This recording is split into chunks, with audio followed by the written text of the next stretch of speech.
Whew, I am anxious. I like to call it out because I talk about mental health all the time. But my first question that I really want to pose to you is, what does success look like to you? I think it's important for us to understand what success really looks like to us. So my point of view from what success is was cars, clothes, jewelry, the things that I seen on TV as an NFL player growing up. That's what I thought success was. But I would try to impose on you guys to look at a different view of what success is. So let's look at the traditional view of what success is. Often seen as reaching a specific goal or milestone. We're always writing our goals down. We're always telling ourselves, hey, this is where I want to be. These are the goals that I want to create for myself. One of my coaches used to tell me all the time, make realistic goals.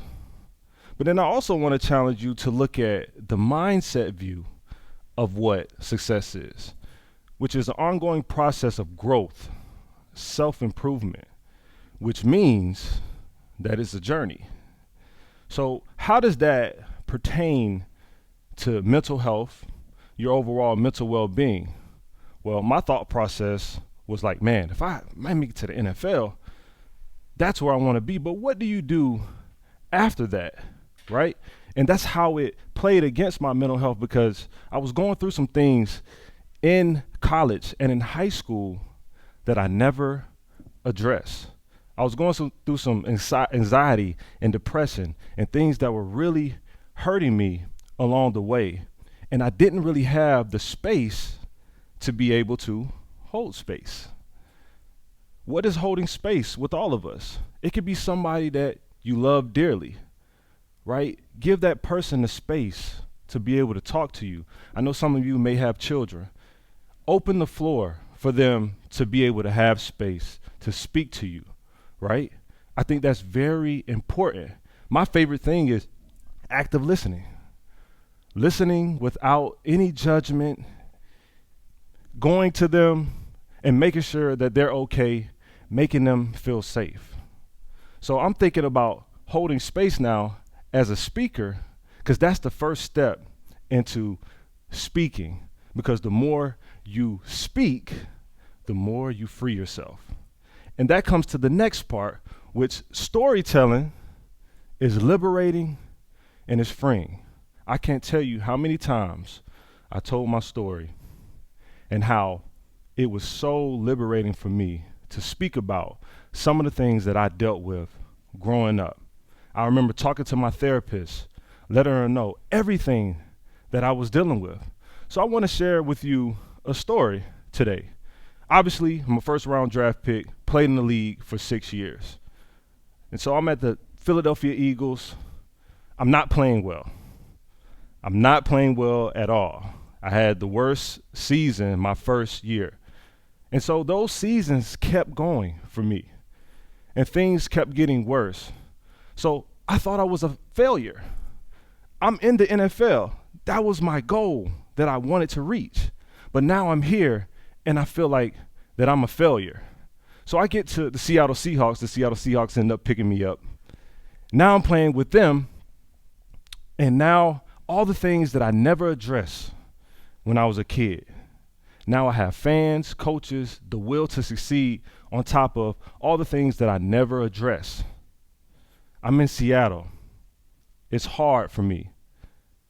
My anxiety and my depression really started to kick in as a football player, and I never addressed those issues. So I got in my car and I started to drive. One morning I couldn't sleep. I'm driving on this highway, scenic route. There are rocks on the side. So as I'm driving, I'm in so much pain, I just wanted to get rid of the pain.